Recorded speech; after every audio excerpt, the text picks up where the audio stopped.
All right, Delegate, we're good. Excellent. Thank you, Heather. Good morning, everyone. Welcome to the Baltimore City House Delegation meeting. We call this meeting to order. It is Friday, February 27th, 2026. On behalf of all the 14 members of the City House Delegation, welcome and greetings to constituents, stakeholders, and friends who are joining us today. I'm Delegate Robin Lewis, Chair of the delegation, honored to serve and again call this meeting to order. Before we begin, I'd like to quickly thank our staff who make our meetings and our work possible. Delegation Director Heather Bertling coordinates the meetings and she's keeping the Zoom going today. Thank you, Heather. And Council Matt Bennett, who joins us here, make sure that we have everything we need in order for legislative and other matters.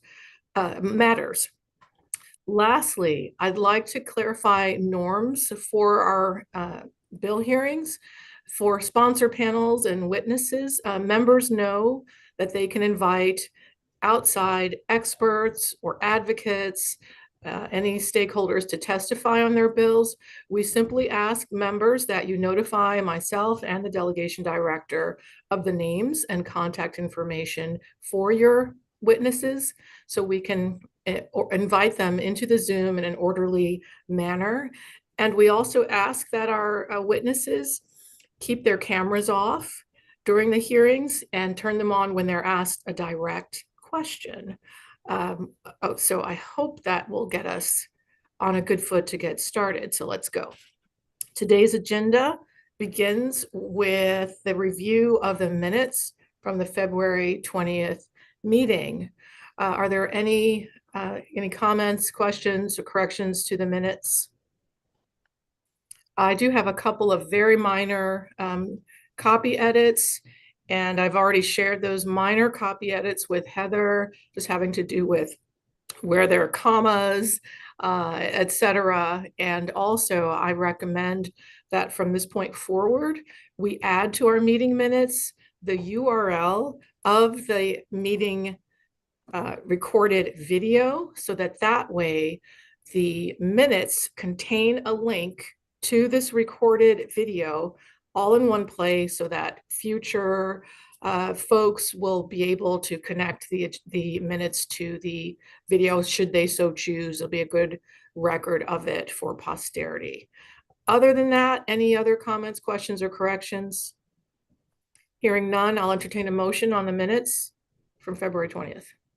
So moved. Is there a second? Second. Great, thank you. Moved and seconded. All those in favor say aye. Aye. Aye. Aye. Any opposed? Okay, the ayes have it. The February 20th meeting minutes are adopted. Thanks, everyone. We'll now go to our agenda for today. That includes bill hearings. We'll be hearing two bills. First, House Bill 1232 is an administration bill entitled Economic Development Project in Downtown Rise District, Payment in Lieu of Taxes. And for that bill, we have from the administration, Mr. Michael Moxton, say that 3 times fast, the finance director for our wonderful city. Mr. Moxton, you can unmute and deliver your testimony. So sorry, I thought I was here to testify on the other bill. Ah, oh, you are. Yes. 1232. Okay, well, I have you down for, we're going to get it together. Just a moment. So we're going to hear 1232 first. So I'm happy to jump in, Yeah. Madam Chair. I'm the sponsor on 1232. Would you, and if I may, Delegate Edelson, thank you. I've got for your witnesses, let me make sure I got this right. Mr. Otis Raleigh, Ms. Shalonda Stokes, Councilman Zach Blanchard, Jennifer Dryden from the National Aquarium, and Bruce Gerald from University of Maryland. Is that correct? That's correct. Yes. Great. Thank you, Delegate Edelson. Please proceed with your bill. Thank you, Madam Chair. Good morning, colleagues. It is great to be with you. It is great to be back with you doing legislative work. It's wonderful to see all of your faces. For the record, I'm Delegate Mark Edelson here in support of House Bill 1232, which is an administration bill at the behest of the mayor and our incredible witnesses who are here to join us today. I'm just going to give a brief primer on the need for this bill and generally what it's going to do, and then I'm going to turn it over to my witnesses to give greater detail about the import and the details. So, as we all know, downtown Baltimore, like many downtowns, almost every downtown around the country, is struggling in terms of commercial property values in the wake of COVID. The way that people work has changed, and that has impacted our commercial buildings downtown. We can see that as a negative, or we can see that as an opportunity. This bill seeks to see that as an opportunity. The opportunity is for us to take the incredible buildings and the architecture and the infrastructure that we have downtown and turn it into the new need and the new normal for how people are going to live, work, and play. And that is essentially what this bill seeks to do. So this bill is in partnership with the City of Baltimore, the Baltimore Development Corporation, the Mayor's Office, and a broad coalition of downtown stakeholders committed to Baltimore's continued economic recovery and long-term competitiveness. Here's the rub. The buildings that we have downtown are not currently being used in the form that they're in, and many of them require a significant amount of work to get them up to a place where they would be usable at a high level, either for commercial use, but most importantly, many of them for residential use. As we all know, we are struggling with a shortage of housing in the city of Baltimore and the state of Maryland. And we have these commercial buildings that we could be turning into high quality housing for people, to bring people into the city, for them to stay in the city, for them to pay their tax dollars into our city, for them to earn income taxes in the city, pay sales taxes, and be a part of getting more feet on the ground, helping our small businesses in the city. However, right now, for a commercial developer to come in and do the necessary work, upgrades, improvements to one of these buildings, it's going to take a significant amount of money. The challenge that you have is when you take a building that's currently worth maybe $10 million and then put tens of millions of dollars into it to get it to a place where you could rent it out to tenants, you then get your next tax assessment, and the amount of the tax bill is so high that your building, as I said, your project is now bankrupt before you've even leased to your first tenant. And so that makes it impossible for us to create the new downtown that the Downtown Rise project is intending to envision. And so a way to get over that challenge is with pilot programs, payment in lieu of taxes. It allows the Baltimore Development Corporation to enter into agreements with these developers to make sure that while the city of Baltimore is going to significantly benefit from these deals, it also makes it such that the developer can actually do the deal and do the necessary work and make the deal paper such that it's economically viable for us to do. This will benefit so many of our institutions downtown. Many of them are with us today, but that's really what this bill aims to do. It aims to streamline the process for the BDC and the Board of Estimates to approve these agreements in the downtown core so we can infuse a significant amount of interest, investment, capital into downtown with a number of other bills that are intended as sort of sister bills, including the enhanced TIF bill for the downtown corridor, that together will give us the platform we need to really revitalize downtown, the core of Baltimore, and set it up for the future that, frankly, Baltimore is having, right? We are in the midst of this incredible renaissance. Crime numbers are at historic lows. People are moving into the city and staying in the city. Our recent census showed that we had net improvement in property. We have our incredible improvement in population. Sorry, a little tired. Our medical and education institutions are doing incredible work. We have President Jarrell here from UMB that recently announced their incredible new project. But in order for us to capitalize on this opportunity and to make the maximum use of this potential, we need to take bold legislative steps to create the framework for downtown to be able to move into the next millennia and generation of how we intend to bring people and keep them in the city. So at its core, this bill will establish a targeted downtown pilot that is designed to accelerate the revitalization, support small business growth, and strengthen the economic vitality of Baltimore Central Business District. As we know, downtown Baltimore is a critical economic engine for the region and the entire state. Like many urban cores across the country, it is navigating a challenging post-pandemic environment with shifts in office utilization, as I mentioned, retail patterns, foot traffic. So what this bill is intended to do is provide the city with an important tool to respond strategically and frankly proactively to the new environment that we find ourselves in. What it will allow us to do is attract and retain businesses and investment. As I said, support small businesses, increase downtown foot traffic, which is so important for everything we want to do downtown, including build the red line, build the red line, build the red line, build the red line, strengthen the tax base, and our long-term economic resilience. And it will advance equitable, inclusive growth in the city's core. This is a very focused, data-driven approach that allows us to test strategies. It will allow us to measure outcomes and then scale what works.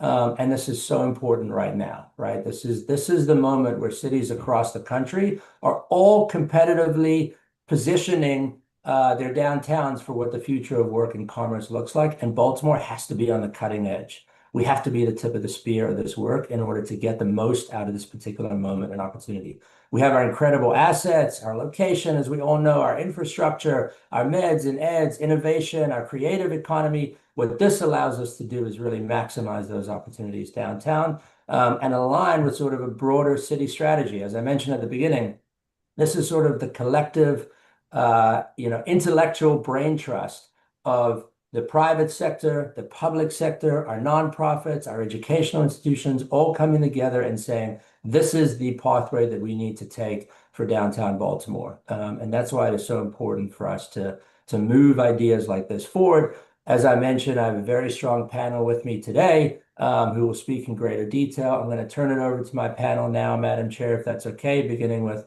Mr. Otis Raleigh at the BDC, who is leading these efforts in an incredible way. And I'll let them speak in greater detail about the bill's implementation and, most importantly, frankly, the economic impact that it can have. Thank you, Delegate. Mr. Raleigh, please go ahead. Thank you so much, Madam Chair, and Delegate Edelson. In so many ways, I feel like the mic has been dropped. But I will just. Members of the city delegation, again, my name is Otis Raleigh. I am the president and CEO of the Baltimore Development Corporation. I want to thank you for the opportunity to talk to you about House Bill 1232, the Downtown Rise pilot. I'll be brief and direct. The bill gives Baltimore a proven accountability tool to address the crisis that is already costing our city millions in lost revenue that funds services in every neighborhood, not just downtown. Here are the numbers. Across the 17 major downtown properties, Baltimore has lost over $647 million in property value over the last decade, over $500 million. Our central business district office vacancy rate has hit over 30% since early 2025. Nearly 1.7 million square feet of office space is vacant or at risk. If we do nothing, we are projected to lose an additional $5 to $10 million annually in property tax revenue over the next 3 years. This is not a temporary downturn. It is a permanent market shift driven by remote and hybrid work. It is not just affecting Baltimore. It is nationwide. We are hearing this in strong, medium level, and weak markets across the nation. And so waiting on a recovery that is not coming is not a strategy. The Downtown Rise pilot authorizes payment in lieu of taxes agreements for qualified projects, office to residential conversions, hotels, retail, multifamily, and mixed use within the downtown district where the crisis is more concentrated. Every project requires economic and fiscal analysis before approval, and annual reporting to the City Council and the General Assembly ensures full transparency, and the program would sunset in 2036. Our analysis with MuniCap confirms that critical funding of every model project type generates a net positive general fund return per dollar of property tax foregone. So for every dollar that Baltimore forgoes through a payment in lieu of taxes, the city will receive more than $1 back in income, sales tax, hotel occupancy taxes, and other revenue streams. The fiscal choice is not between full taxation and reduced taxation. It's between some revenue or no revenue. Hard stop. And this approach is proven. New Rochelle distributed 194 million in pilot abatements and generated 266 million in pilot revenue, a $72 million net gain.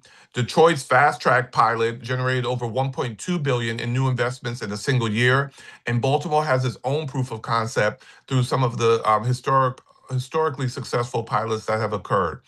For HB 1232, the Legislative Foundation for a Comprehensive Downtown Recovery Strategy that includes distressed asset acquisition, emergency permitting reform, and strategic public leasing, it is fully aligned with our comprehensive economic development strategy, SEDS, Baltimore Together, and most importantly, with Downtown Rise's master plan that the Planning Commission unanimously approved in October of 2025. So for these reasons, we respectfully are asking for the delegation's support of House Bill 1232. The urgency is real, the evidence is clear, and the cost of delay is measurable and growing.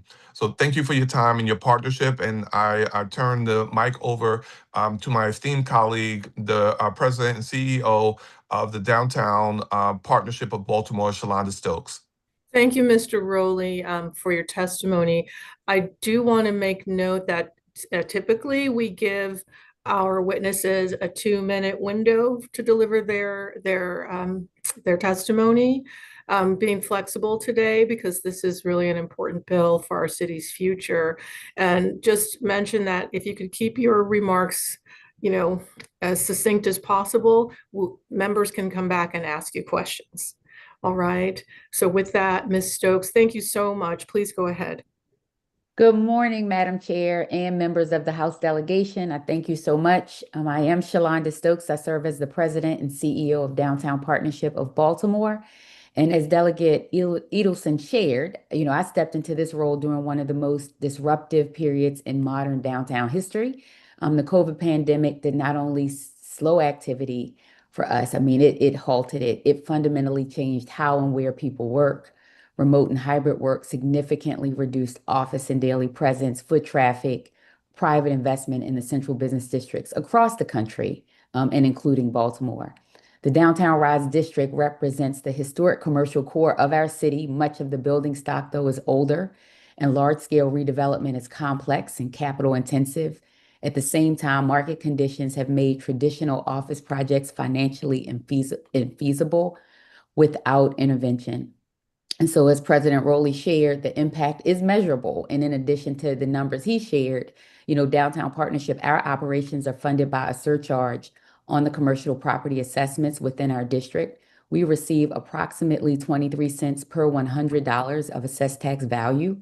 And since I've been in this role, declining assets have resulted in nearly a $3.5 million loss of revenue to our organization. So that loss reflects the broader, contraction in property values across downtown. And at the same time, demand for our services have increased. Clean and safe operations, public space management, activation, and business support right now are more critical than ever in this challenged environment. We have property owners and investors, though, who are ready and positioned for building, residential conversions, mixed use, hospitality, and other productive uses. But today, the math doesn't math without a structured incentive that helps close the financing gaps to help reduce that risk. House Bill 1232 provides that tool. It authorizes the payment in lieu of taxes agreement for qualifying economic development projects within the RISE district.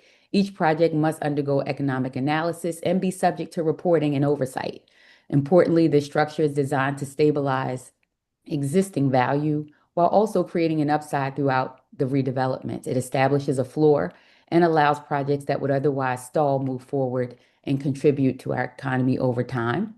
The stabilized downtown is not just about one neighborhood, though. It's about the fiscal and economic strength of the entire city of Baltimore. When the core is strong, Baltimore is stronger. And so for those reasons, I respectfully urge your favorable support of House Bill 1232, and I sincerely thank Delegate Edelson, along with Delegates Ampray, Boyce, Embry, Lewis, and Stennett for your leadership in advancing this legislation. Thank you so much. Thank you, Ms. Stokes. Thanks for your testimony. We'll go now to Councilman Zach Blanchard. Thank you so much, Delegate, and thank you so much, Delegate Edelson, for sponsoring the bill. Otis touched on it earlier, but the city is currently getting more than $30 million less in property tax revenue from downtown every year than 6 years ago, right? So we are effectively losing $30 million every year in our property tax revenue. And to be clear, is going to get worse if we do not do something substantial, because of the commercial reassessments happen when the tenants leave, and a lot of these tenants are locked into longer term contracts, right? Particularly the larger tenants who would have a bigger impact on assessments. So the situation is bad. It is likely to get worse without the type of substantial efforts to encourage investment and confidence that this bill would do a very important role in playing. So I want to talk kind of briefly about the politics of all this.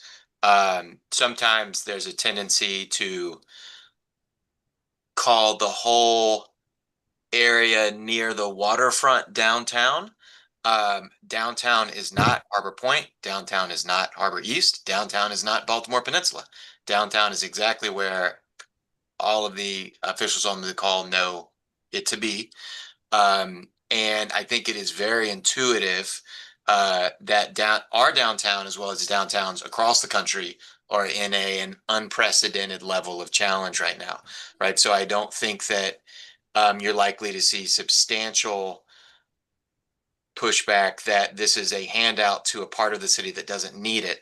Downtown is also the single and statistically unquestionable transit hub of the city as a whole, right?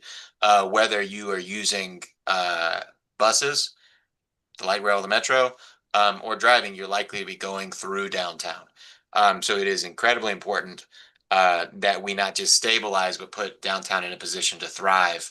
And this would have a very important role in playing in accomplishing that. So I thank Delegate Edelson for lead sponsoring and all the co-sponsors. Thank you. Thank you, Councilman. We'll go next to Jennifer Drybin from the National Aquarium. Did I pronounce your name right, Jennifer? So close. It's Dribin. Dribin. But thank you. I appreciate the clarification, Madam Chair. Good morning. It's so great to see so many of you. I'm Jennifer Dribin. I'm the interim president and CEO of the National Aquarium and proud Baltimore City resident in the 46th district. The National Aquarium is the top paid attraction in the state, which a lot of folks don't realize. And we welcome 1.2 million guests every year to Baltimore City. Downtown Baltimore and its assets need reinvestment in order to sustain that impact. And I'm here to offer my support for this bill.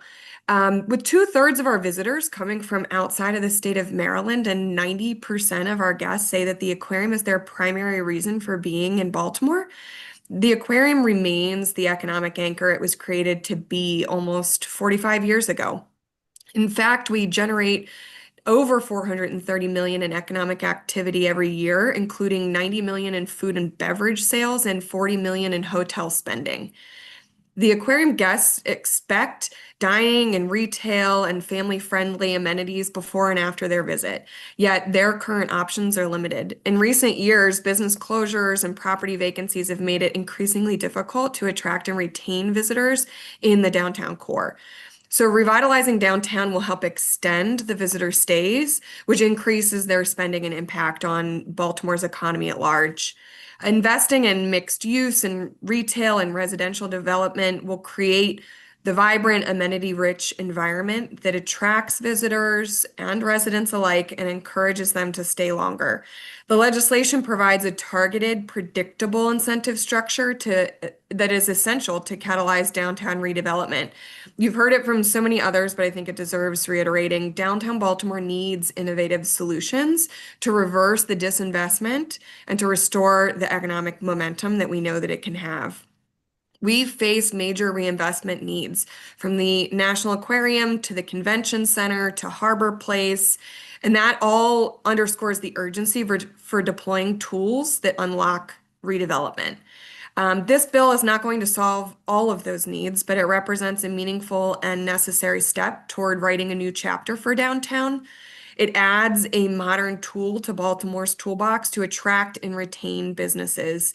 And we urge the delegation to issue a favorable report on House Bill 1232. Thank you so much to Delegate Edelson for sponsoring and for all the co-sponsors for introducing this legislation. Thank you so much.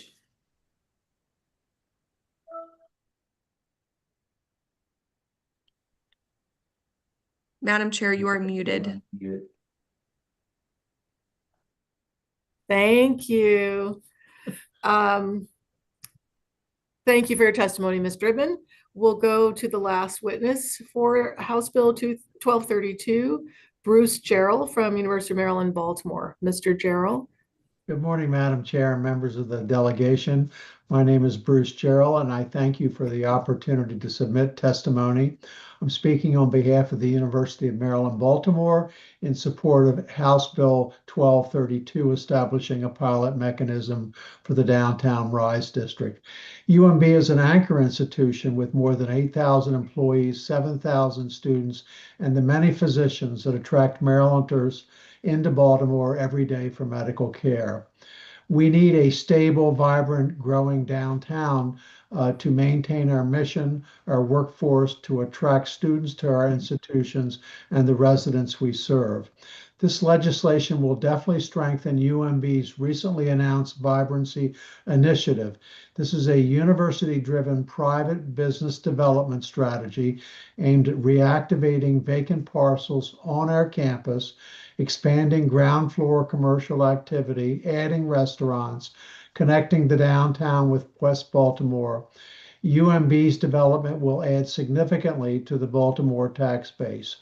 Our project in the neighborhoods near us, the entities like the Hippodrome near us, will directly benefit from a healthier, more competitive real estate environment in the Rise District. It'll attract complementary investment, and it'll enhance the vibrancy and safety of areas where all of our students, employees, and community members walk, work, and interact daily. Think of the Orioles game and the number of people on the street. We are an anchor institution deeply invested in the future of this city, and we are deeply committed to supporting the success of this Rise District. We stand ready to partner with the city and state, and thank you for your consideration and continued commitment to Baltimore's economic future. UMB respectfully urges a favorable report on House Bill 1232. Thank you. Thank you very much. Thank you very much. So that ends the witness testimony. I open the floor to members for questions. If I don't see you, please unmute and ask to be recognized. Members, any questions for the sponsor or any of the panelists? Okay. Concerns? Madam Chair, I see Delegate Ruff speaking, but I don't know if he's intending to speak. Thank you. Delegate Ruff. Yes, can you guys hear me? Yes. Okay, great. Sorry about that. Thank you everyone for, the impetus behind this bill. Some of you know, I practice law right downtown in the heart of the downtown district. And I have seen the disinvestment that we're talking about firsthand, from disinvestment of restaurants and other commercial businesses, leaving downtown and essentially fleeing, many of them, to Harbor East and other areas that are a little bit more, I guess, desirable. So I want nothing more than to see the downtown district come back to life. I think that there has to be a conversation about the block, the Baltimore block area as well, that needs to be included in this conversation about how to figure out whether there's a way to relocate that or to eliminate that to attract more folks to be in that area. But more pointed to this bill, I'm wondering, whether there's a way or if there is any provision for community benefits that are baked into this bill. We have areas like Old Town Mall area, as well as the area where the biopark is and Holland's Market, that are, very close by, nearby neighborhoods, that I think are areas where small businesses are looking to grow and thrive. You've got folks like Vinroy July who are building the Black Wall Street district essentially right there.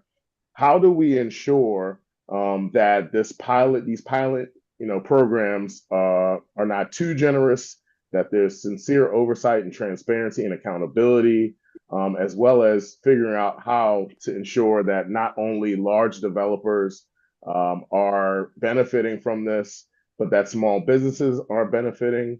Are we looking at local hiring agreements along with these tax breaks that we're considering for folks that are trying to obviously make a profit from these redevelopments? So I'm happy to Go let. ahead, Delegate Edelson, or whoever you think is best to answer. Okay. Yeah, I mean, I think I'm happy to let President Raleigh speak to that, but I think just to give it a general overview here. Look, the idea, Delegate, and those are excellent questions and excellent points. And the notion here is, in order for those investments, in order for those businesses, in order for those neighborhoods to thrive, we have got to get investment into the downtown core. And probably more importantly than that, we've got to get feet on the ground. We need a lot of people with 10 toes down in downtown Baltimore, right? Because that's what's going to help us fill up these future apartment buildings. It's what's going to help us patronize our small businesses. It's what's going to help us draw all different levels of investment into our neighborhoods. And so that is the idea here, is that we have to sort of make this big push to significantly revitalize downtown through these commercial buildings, and in so doing, through the flow of investment and resources and individuals that will be there, essentially, direct these investments into our local areas. I mean, just a note real quick, right? President Jarrell made excellent points about his project, but I just don't want us to gloss over this at all, the magnitude of what this will be for downtown Baltimore and West Baltimore. That UMB project is an incredible opportunity to connect downtown and West Baltimore and neighborhoods in between, and provide, as the president said, restaurants and connections, and expand places for people to live and stay downtown. And I am concerned, and I don't want to speak for President Jarrell, but a project like that might not be so viable without this bill and this pilot program. And so I just don't want to understate the import of what we're doing here, but I'll let President Raleigh speak specifically to how we're going to focus it on, sort of neighborhood by neighborhood improvements. Sure. Delegate Ruff, I just want to say a couple of things. I'll try to be really brief. Madam Chair, I apologize for being too verbose at the beginning. But I will say this, is that this is one of many tools in the overall kind of strategy that we want to engage in. There was a fierce sense of urgency because this required state authorization, and so we pushed this ahead of the pack, and some of the things that we are looking to do, because we needed your approval for us to be able to do this downtown wide.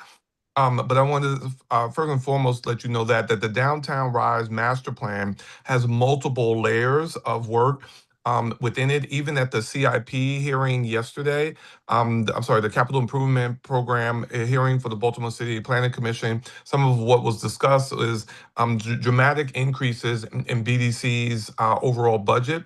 Allowing us to actually do more of the things that every economic development agency in the country of a city of our size has been doing that we have not been doing, so that to help to support the overall economic development ecosystem that is necessary.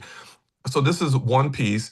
The other thing, to your point, just in terms of the kind of profit sharing and community benefits agreements, all of those things would be and must be kind of part of the negotiation that BDC would embark on with each of the approved upon pilots.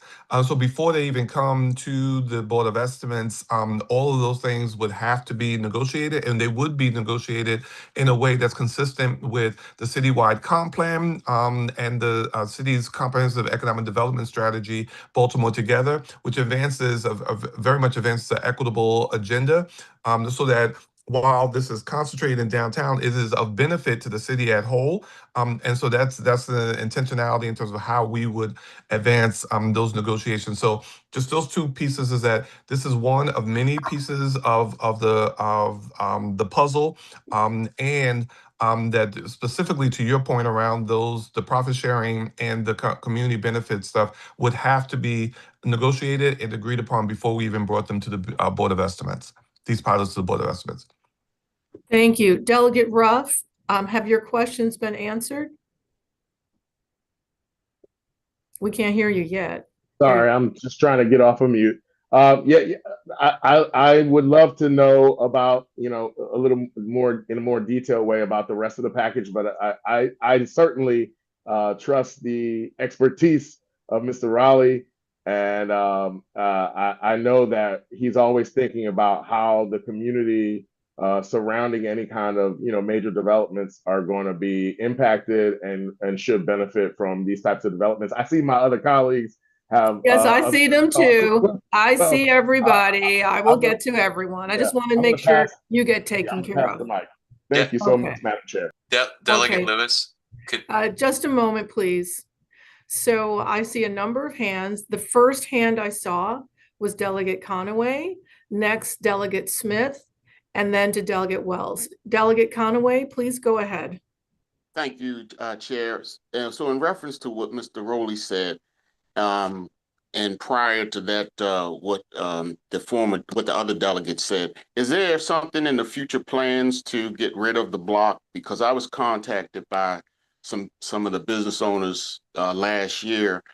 There was a certain package where they could get lights and other amenities and things like that from the city. But now we're talking about we might want to get rid of the block. Is that what we're saying? Who's best to answer that question, Delegate Edelson? Rowley, I think. Mr. Rowley? Yeah, I would. Well, obviously, this conversation is much more focused on the pilot, but I would look forward to actually coming back. I know the timing of my appointment didn't allow for, in the transition at BDC, didn't allow for me to do a full briefing to the delegation.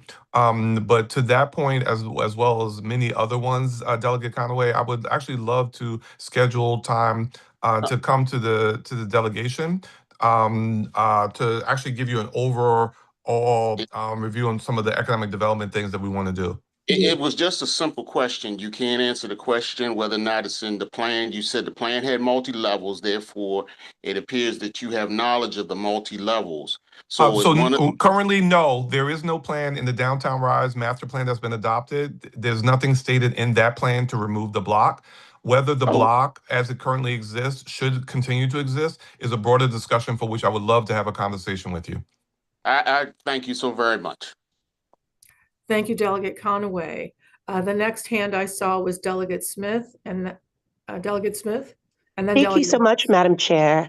And also thank you to Delegate Edelson. Great to see you back. And also to all of your panelists. So I wanted to help both clarify and support the record, because we know that there is a 10-year sunset on this pilot as proposed. Many of you know, not a great fan of people not paying taxes, but I am a fan of flexibility so that we can get where we need to go. So I want to just make sure, like, for the record, the ultimate evaluation of the effectiveness of this proposal at the end of 10 years is that we will have received more revenue than we have foregone through the pilot, correct? That is 100% correct, and we've built into the legislation that we would have annual reporting to this body as well as to the City Council. So we're not going to wait till the end of the 10 years to start the evaluation. If we're seeing in year 2 that this is going in the wrong direction, we're going to fail fast, learn fast, fix fast. but you're 100% correct. The initial analysis by MooneyCap, excuse me, has shown us that we would get more money.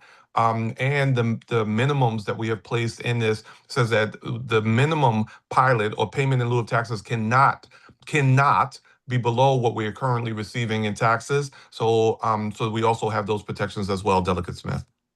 No, that's great. I just wanted to clarify that, because you did say it, but just wanted to put that for the record because 10 years from now, many of us might not be here except for, I don't know, Delegate Rosenberg, but the rest of us might not be here. So just wanted to thank you for that answer so much, Mr. Rowley.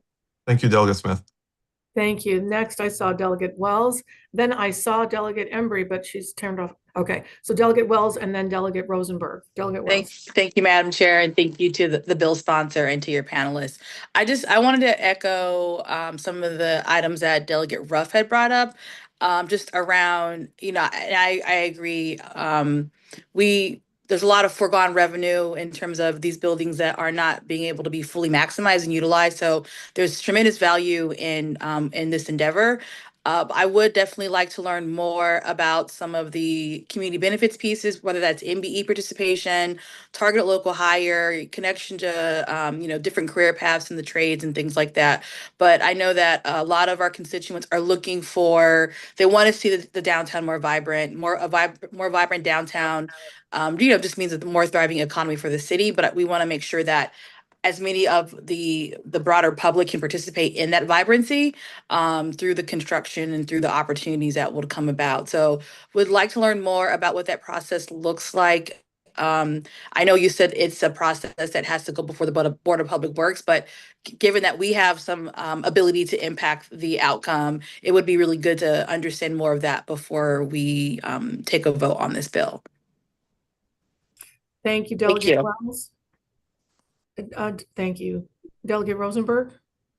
Just for the record, I was planning on speaking before I got that very nice comment from our colleague, Delegate Smith. Have whoever can best answer this, most likely Mr. Rowley, has the city done this on a smaller scale anywhere else? Number one, and have other cities done it on the kind of scale that we're talking about today? So yes, the city has done it at a smaller scale, kind of property by property, and had significant success in that regard. And other cities have done this at a larger scale, including Detroit, Rochester, and Calgary, and have netted some very positive results from doing it. In all those examples, those three examples that I just gave you, in terms of the Detroit, Rochester, New York, and in Calgary, they saw more revenue generated than taxes had been lost by enacting the pilots. And so we looked at best practices around the country and outside the country, particularly Calgary being in Canada, to see what we could bring to Baltimore. So yes, there's examples of it, sir. Thank you. Thank you, Delegate Rosenberg. Your question was answered. Okay, so thank you. Any other members with questions, comments, concerns? Madam Chair, Councilman Blanchard had a point that I think you wanted to add. Okay, Councilman Blanchard, thank you. Did you want to? I think it was I think Delegate Smith's point about the boundaries was mostly covered it. I'll also say that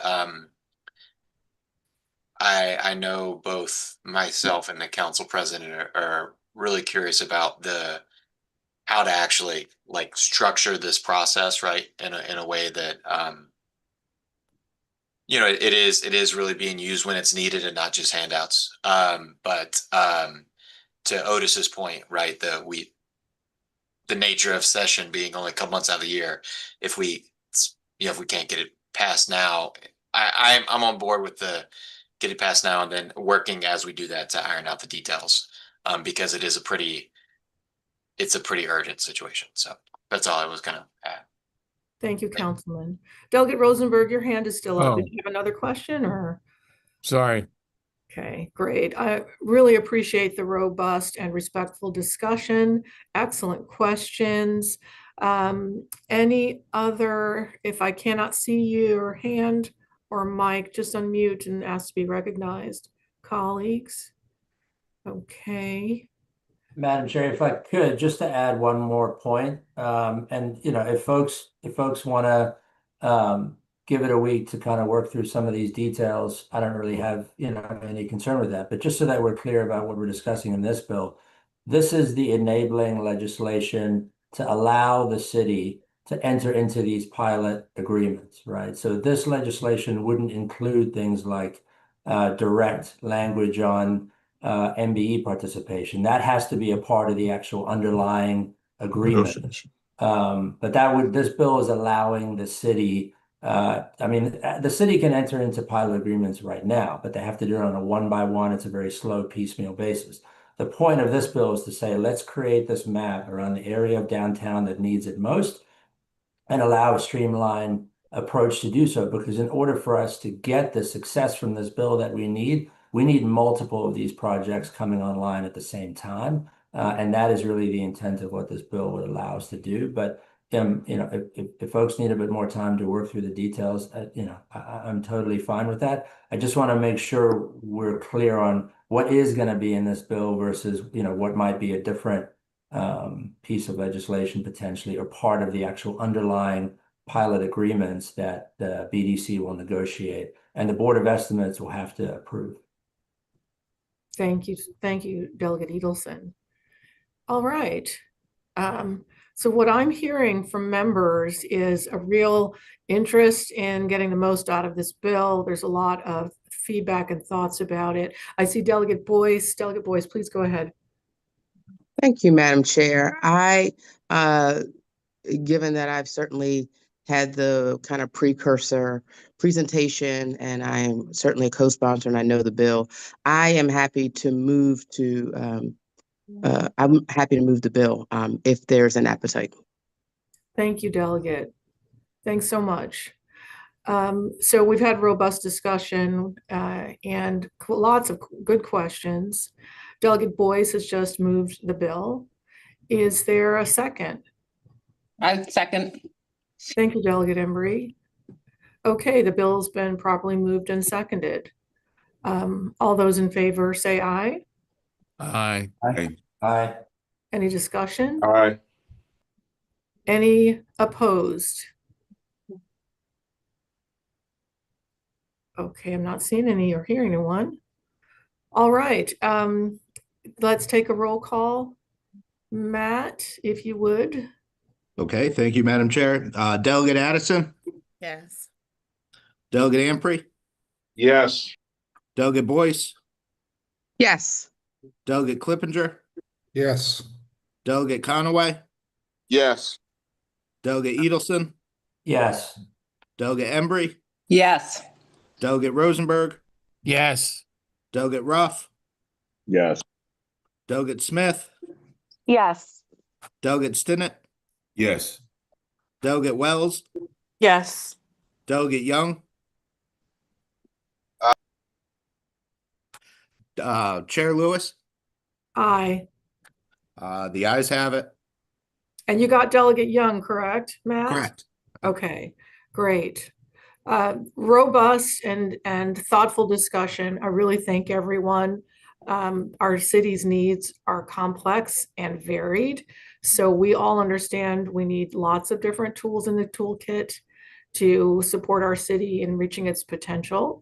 So I appreciate you guys coming together in a thoughtful way. So the House Bill 1232 has passed the House delegation, and our delegation director, Heather, will prepare a delegation letter to be sent to the Committee of Jurisdiction, which I believe is Ways and Means.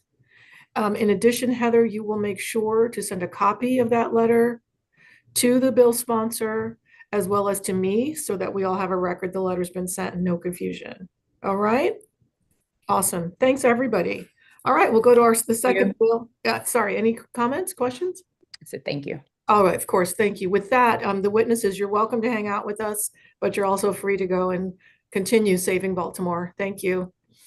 All right, we'll go on to our next bill, which is House Bill 594, the sales and use tax bill. There we go, with the Finance Director, Michael Moxton, and I think, do we have anyone else testifying on that bill? I think we're going ahead with that one. Mr. Moxton.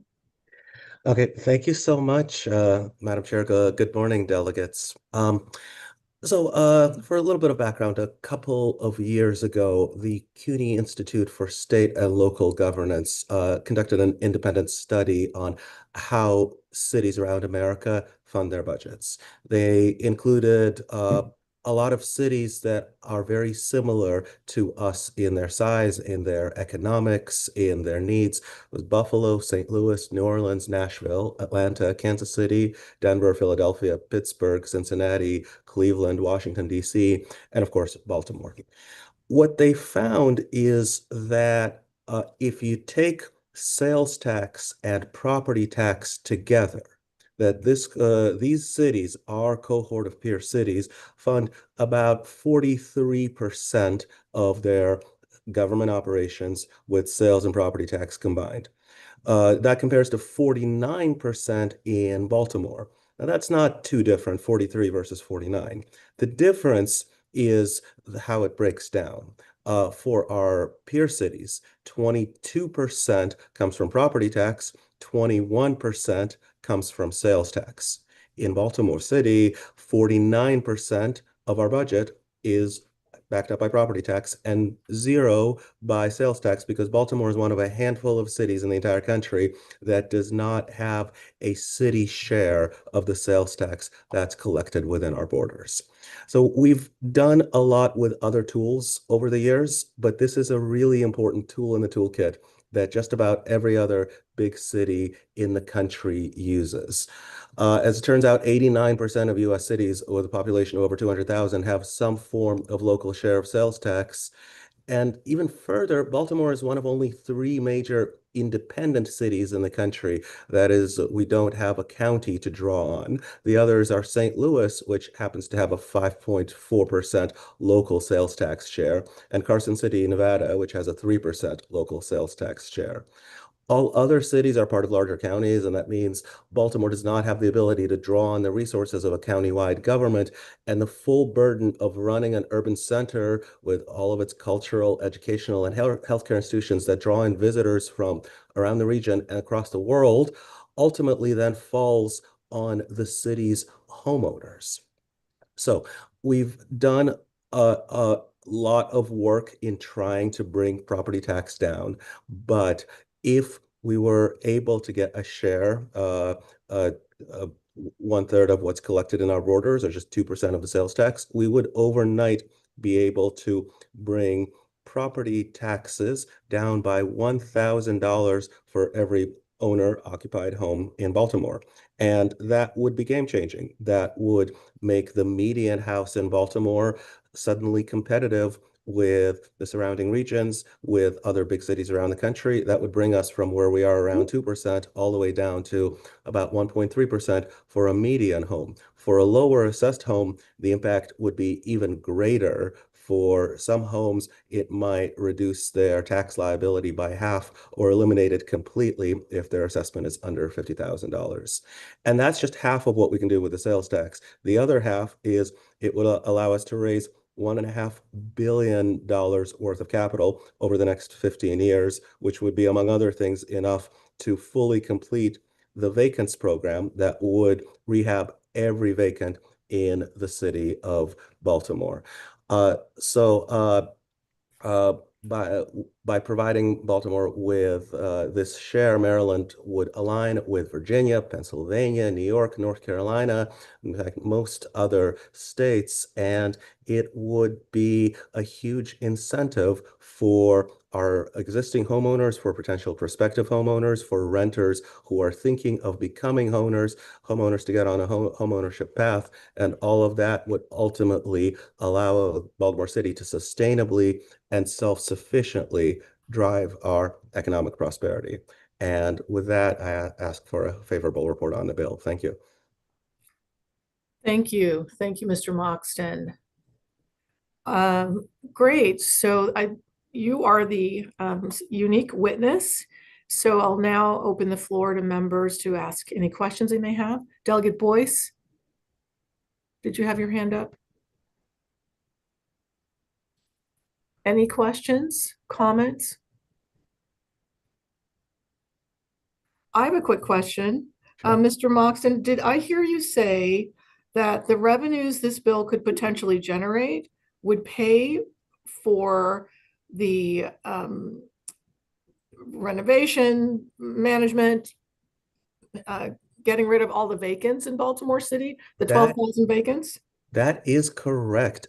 We have identified the need as a $3 billion need overall. Between the city's work and the state's amazing efforts, we have now gotten to a little less than half, but we will be at over half with philanthropic support of that total. The back half was, in our original proposal, intended to be covered exactly like this. It would overnight fund the entire project to completion. That would pay for rehabbing, renovating, fixing every vacant house in Baltimore. Very good. That is impressive. And I think I also heard you say something about the other municipalities, jurisdictions that have the sales tax provision that is being proposed here. Are they peer cities, or were you referring to New York City? Because they're not really a peer. Of course. They are specifically peer cities. The list of cities I listed off was designed to be peer cities to us, so not including New York, but including cities like Washington, D.C., like Nashville, like New Orleans, like St. Louis, who have a lot of similarities to us. Now, we did the analysis on peer cities, but it doesn't just have to be peer cities. Just large cities in general, one by one over the course of the 20th century, switched to this kind of model where you balance between sales tax and property tax. So like I mentioned at the start, of cities above 200,000, all 124 of them, nearly all of them, the ones who are exactly like us, a little bit smaller, a little bit larger, they all have a sales tax. Because all these cities figured out together, we are no longer in an economy where people come home with their lunch pail and they live in the city and go to work in their industrial jobs. And the economics is constrained within the city, like it was in the early part of the 20th century. We are in an international economy. We have a lot of visitors that come through. We have a lot of economic activity that is generated by our amazing cultural institutions. And you have a choice of either you balance between sales and property tax, or you put the entire burden on the people who live within the borders of the city. Baltimore is one of only a tiny handful of places that did the latter, and it is a direct driver for our high property taxes. Thank you, Mr. Moxon. I see Delegate Boyce and then Delegate Smith. Delegate Boyce? Thank you, Madam Chair. Thank you so much. It's so good to see you. So just a clarifying question. When you said it would be enough money to kind of wipe out the vacant property, like you would be able to, am I hearing acquire and rehab? And are we talking just city owned, or are we talking about essentially the portfolio of all vacant property, both residential and commercial? Absolutely. First of all, whole portfolio, not just city owned, but every home with a vacant building notice designation in the city. It would be enough to do the necessary intervention. Now, each house requires a different intervention. In some cases, you just need to make up the gap to what it would cost for a private developer to be able to finish the house. In some cases, you need to do more. In some cases, if you do enough of a block, the private sector will pick up the rest of the block. So we did a very thorough analysis on just how much government money it would take. And this would complete that pot, which we believe would take care of every house in the city, every vacant house in the city. And from just one swath, I guess the first amount that would come in, that would be that amount, or again, I just wasn't following. It'd be a couple of couple of years before you built up to that? The money would trickle in over time, but if we Sure. a revenue stream like this, what other cities tend to do is create different types of bond instruments against that stream. So it would allow us to borrow the full amount immediately if we wanted to, or as much as we're kind of ready to get through year by year. Okay. And then my last question, Madam Chair, can I have one Please more go ahead. question? Yes, please. Michael, Mhm. so Baltimore City is unique in that we do, to a degree, we carry the region's somewhat poverty. And so I'm wondering, in comparison to the other places, other cities, do they have our structure in that we do carry essentially, um, we don't have the lowest kind of Mhm. total income, but we do have, comparison to the Montgomery counties and the Prince George's counties of the world, where we're kind of at the lower level. So I'm curious about what this also does from a kind of a personal workforce kind of income driving perspective as well. Absolutely.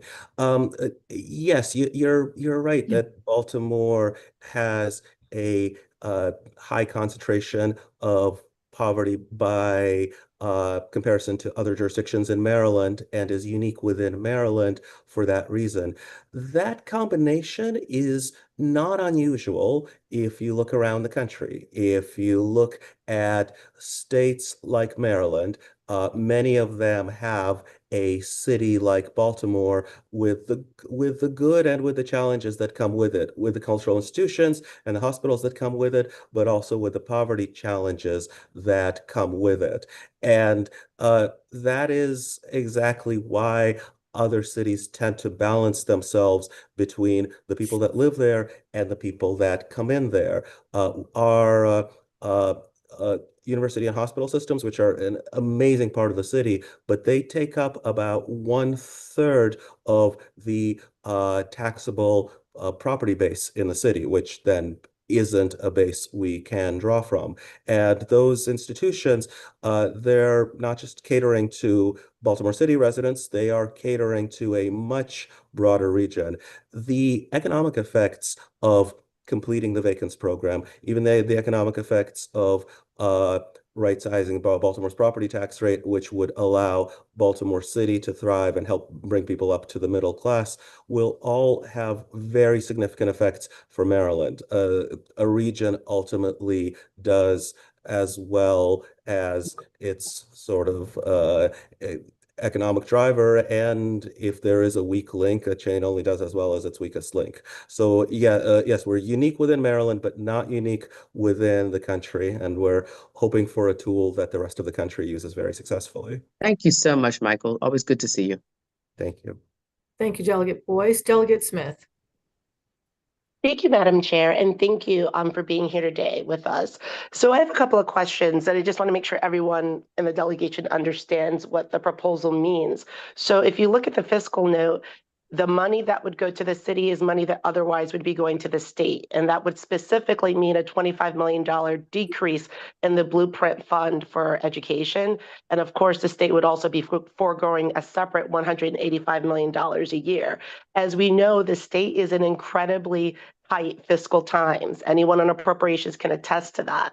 And so there's a reason why virtually no other jurisdiction, except very hyper-targeted parts like the Ocean City Convention Center, have sales tax authority, because it's the one thing the state does not share revenue with anyone else around. They share revenue on property taxes and all these other things. And so I guess I'm trying to understand from your perspective, when we're talking about being probably one of the primary beneficiaries of the investments in the Blueprint, and this would result in reductions of funding of the Blueprint, I want to get a sense how you, one, reconcile that, and then secondly, is there not some type of tension between kind of proposing a bill to forego local property tax revenue at the same time you're asking the state to share sales tax revenue.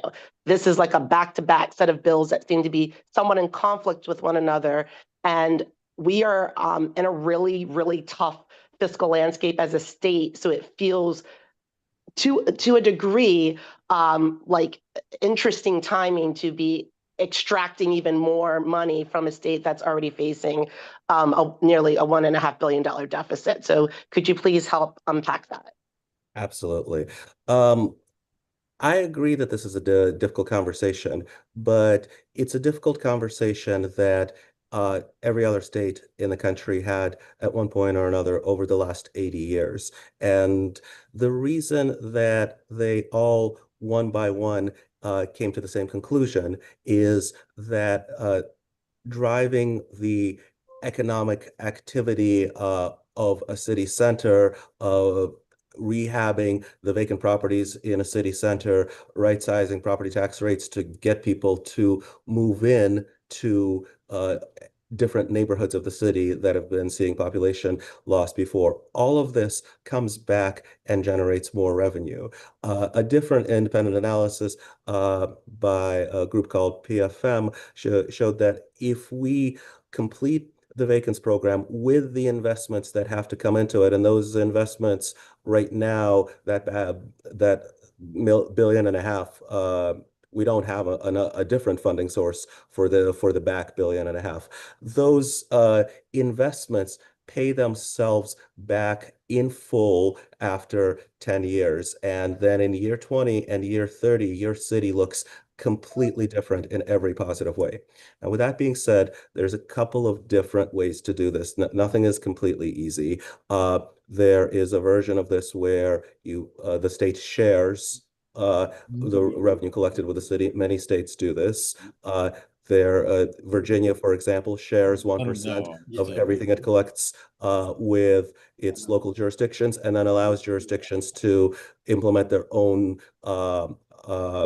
meals and beverages tax on top of that up to 6% on top of the sales tax.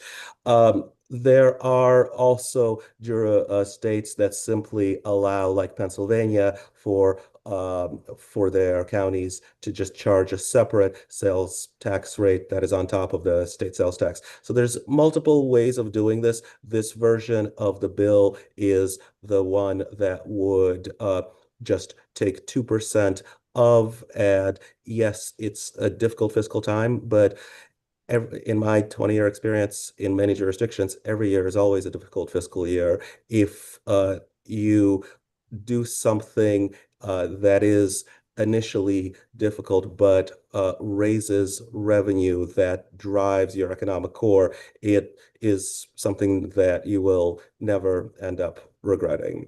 But with all that said, I think there are, like I said, different models for doing this and different ways of getting to the same result. Thank you, Mr. Moxon. Thank you, Delegate Smith. Were your questions answered? I just had one additional question because I'm glad that you mentioned the Virginia example. I'm famously from Virginia and I understand that, but I have not heard a recommendation for any raising of taxes independently from the city. It's about how you share with state revenue. Are you saying there's a piggyback of some sort you're interested in doing in addition? Because we're making a lot of tough decisions that are not always popular here because we are constitutionally bound to have a balanced budget. But besides sharing the limited revenue we have with Baltimore, what is Baltimore prepared to do to increase revenue on top of that? So I want to limit my comments to the bill that's in front of us. I did want to mention, for just context and potential future discussions, that there are other models that are out there. But at the end of the day, those models sort of all get you back to the outcome that you're looking for, and that is to properly fund your economic development, particularly when you have a vacancy problem like Baltimore City has, and of course to have a property tax rate that I understand it's a difficult time to talk about lowering property tax rates, but the property tax rate in Baltimore City is a huge outlier, not just in the state, but in the country. And as right now, interest rates are finally starting to come down just a little bit nationally, and people are looking for which cities to move to, and Baltimoreans are looking to try to buy a home if they've been renting for a long time. This is a very important moment to figure out how to get there. And so I apologize for kind of jumping around a little bit, but just trying to kind of answer your question. We in the city would consider a wide range of options that works, and would be very happy to continue that conversation. But we're bringing this up in a difficult year because every year is a difficult year. But if we can get this done, there will be a tremendous amount of growth in the city of Baltimore going forward. Thank you, Mr. Moxton. I see your hand down, Delegate Smith. We'll go to Delegate Klippinger.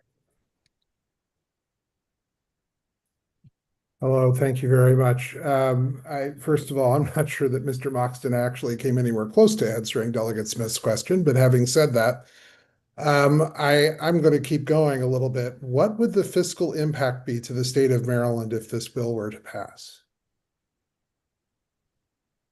This bill is a transfer. There is a cost in year one of what is being transferred from the sales tax that is collected within the city's borders, that is equivalent to 2% of the 6% that's collected. Every percentage point raise is currently about $70 million a year. Going forward, the economic growth of the city that this would spur would also generate additional tax revenue for the state as well, including sales tax from economic activity, but it also including income tax from residents that will be attracted by these initiatives. So the impact to the state will be falling over time. And according to that independent analysis I cited earlier, at around the 10-year mark, the impact crosses the zero line and starts becoming net positive revenue for the state. I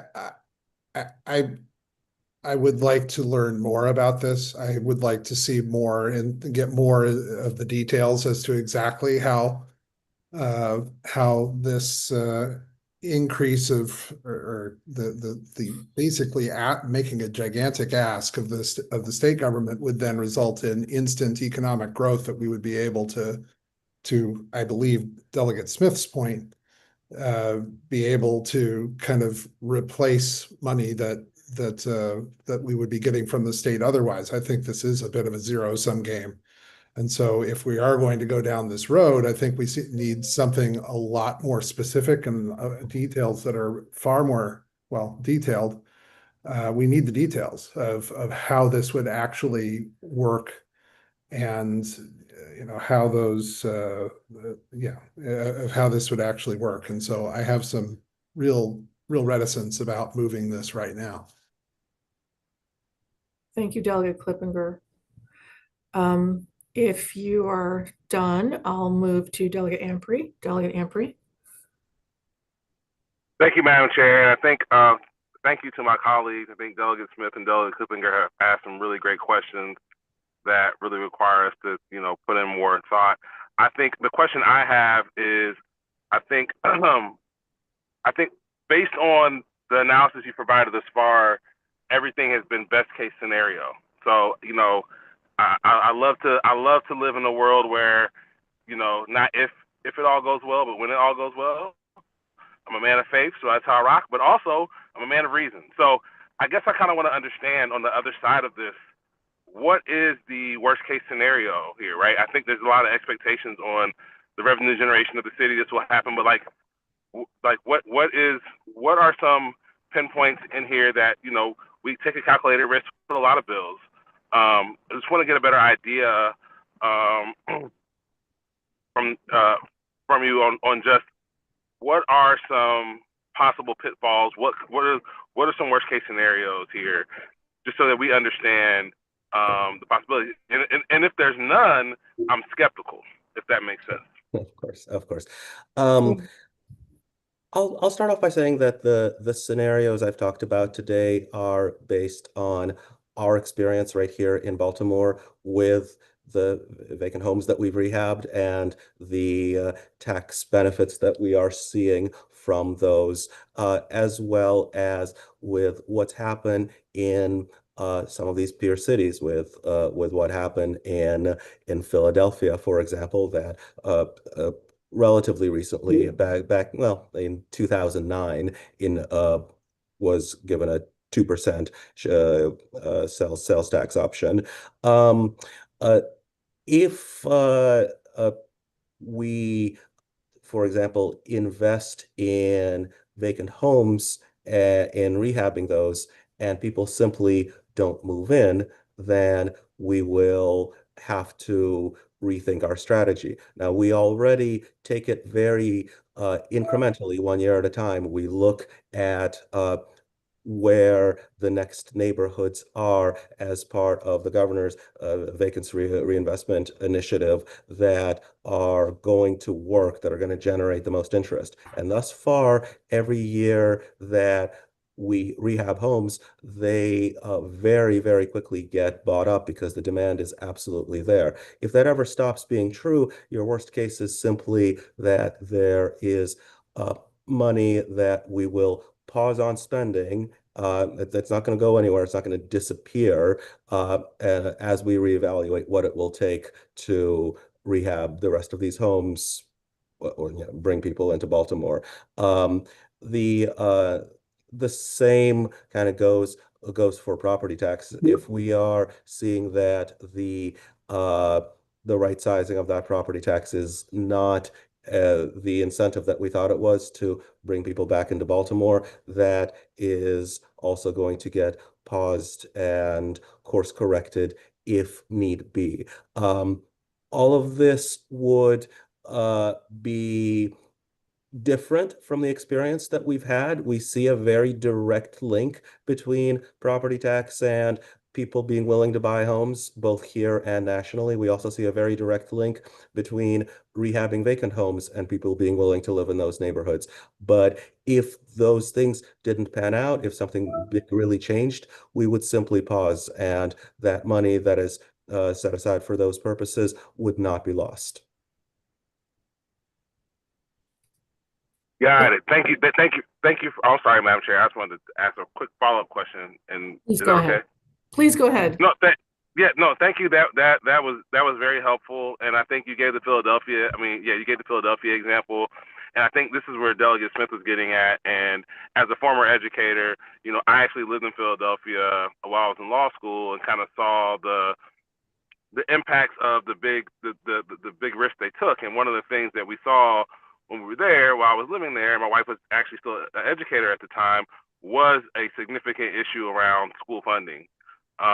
So I think that, the one thing I want to make sure, I want to take every calculated risk we can take to improve our city, create more revenue, get rid of these vacant homes. My district has the most than any other district here. So, but I don't, I think my concern that Delegate Smith raised, and I would love to talk more offline. I think we need more time to understand this bill, is just making sure that we're not creating this blueprint gap, or because we know that, Baltimore City and Prince George's County are the two districts that have benefited the most from the blueprint. We would hate to see a situation where doing something like this takes us back. And I literally saw this happen firsthand while I was in Philadelphia. So I just want to make sure that in that worst case scenario that we're talking about, also that piece. But I appreciate the answer. I appreciate the dialogue, but I do think, I think that as our Speaker Pro Tem said, I think we do need more time to really parse through all this and fully understand the impacts and worst case scenarios. Great questions. Thank you, Delegate Ampry. I see two more hands, and I will say that this type of analytic, thoughtful, sort of forward-thinking discussion is really important. We don't go to the floor until 11 a.m. We have time for discussion and questions. So please, let's make the most of this time we have with Mr. Moxton. I see Delegate Clippinger, I see your hand down. You're done for now. Delegate Ampry, your hand is down. I see Delegate Rosenberg. Please go ahead. Mr. Moxton, thank you, Madam Chair. Has the mayor or the city administration discussed this bill with the governor or the governor's staff, given the importance and the potential impact of the bill, and given the mayor's very positive relationship with the governor? Thank you for the question. Of course, we've discussed this bill and essentially every iteration of potentially getting to that final outcome. When we first embarked on the vacants program in tight partnership with the governor 3 years ago, we openly called for sales tax to fund the back half of that program. Now, the caveat that I will make is that every budget is difficult, and to my knowledge, there isn't just a pot of money that has been designated for this. We've continued to have these conversations because we all agree that we need to get there. We need to get there on the vacants program, and ultimately we need to get there on a right sizing of Baltimore City's property taxes. But with that being said, the specific details are still being hammered out, and this is one way of getting there. Delegate Rosenberg, does that help address your question? I'm not sure what helped. Okay, we'll keep talking. Well, so you're saying the mayor's office and the city administration are in conversation with the governor's office about this? Is that fair? That's fair. That's fair. And continue to be. Correct. Correct. All right. Thanks, Delegate Rosenberg. You Thank can always jump back in. I see Delegate Clippinger's hand is back up. Please go ahead. It feels to me like this is something similar to the 21st Century Schools funding that we were able to get many years ago, where we were able to do a big thing. And that's so on the one side, there's a question coming here in a minute. I'm not going to go totally, judiciary on this, but having said that, on the one hand, I get that we need to do big things and we need to do them now and well. I completely agree. I think this is one possible thing to look at, but I think it is of such a scale that it doesn't strike me to be something that can be done without real buy-in and real conversation from a wide range of different people. And so I appreciate Delegate Rosenberg's question, because I'm happy to hear that there are further conversations with the governor's office. But I would have maybe expected to have something more from the city here today, or even prior to today, talking about this big idea, this big concept that we're gonna there's been press in the past and there's been discussions about it, but I'm not in the press about it, but I don't really feel like we've had those discussions with the Annapolis delegation, and so for that reason, I hope we will have those greater conversations prior to actually acting on this piece of legislation. Thank you, Delegate Clippinger.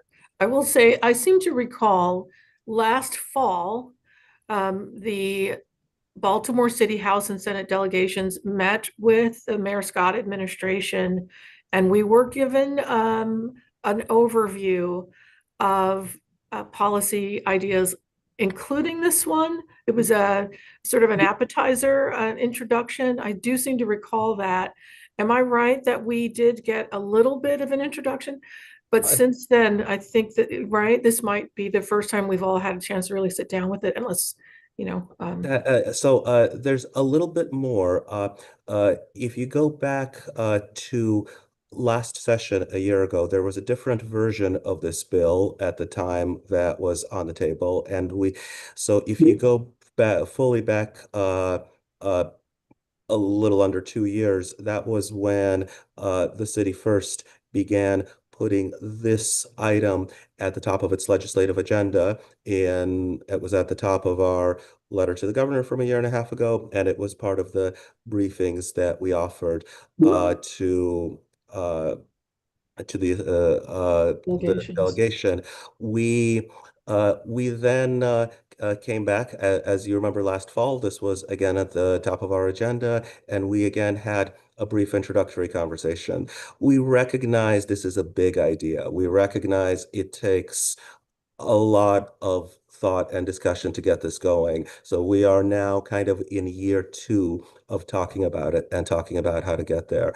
Um, I I would be very happy to get as deep as possible, either right now or in follow-up conversations on anything that would be helpful on this. So yeah, it's big, but we've been at it for a couple of years now. Thanks, Mr. Moxton. Delegate Rosenberg, your hand is still up. Did you have a follow-up? My fault. Lazy Okay. on my part. Thank you. So any other questions from members or comments? Well, here's what I've heard, and thank you again, Mr. Moxton. Stay with us, please. What I'm hearing from members of the House delegation is there's absolutely a desire to make sure that we fund the blueprint, that we keep building those 21st century schools and all the other investments related to our kids and educators and that whole ecosystem. There's an understanding that we need to think big and we need to act big.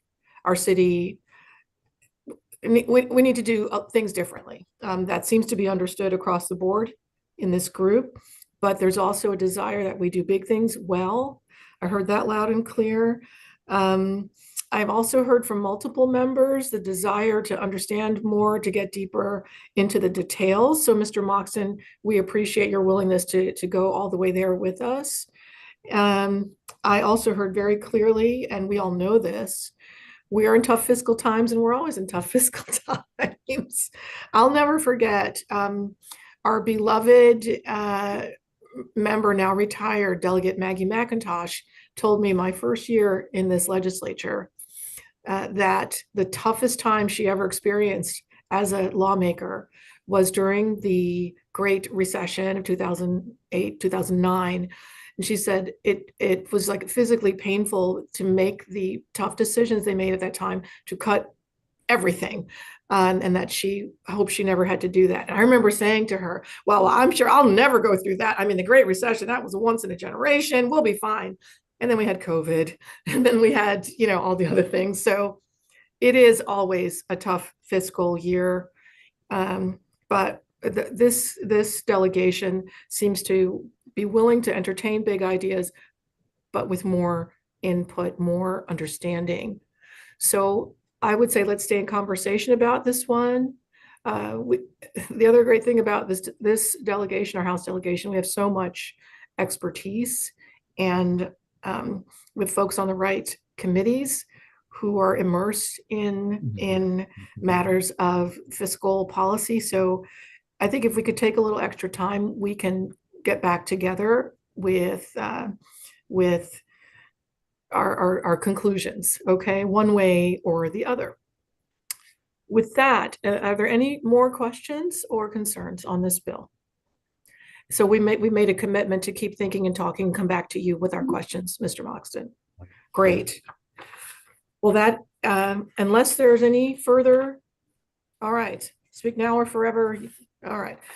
With that, the hearing on House Bill 594 comes to a close.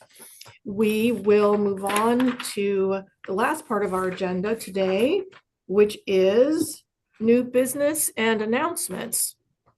Any members have new business? Any subcommittee activity? Any other announcements? If not, I do have an announcement. Oh, sorry. Delegate Young, please go ahead. Thank you, Madam Chair. Can everybody hear me? Yes, we hear you. Thank you. Two quick announcements. The first one has to do with House Bill 918, the tobacco bill that we heard a few weeks ago. Just wanted to let everybody know that we had good conversation with a lot of stakeholders, to include the clerk of the court, Mr. Conway.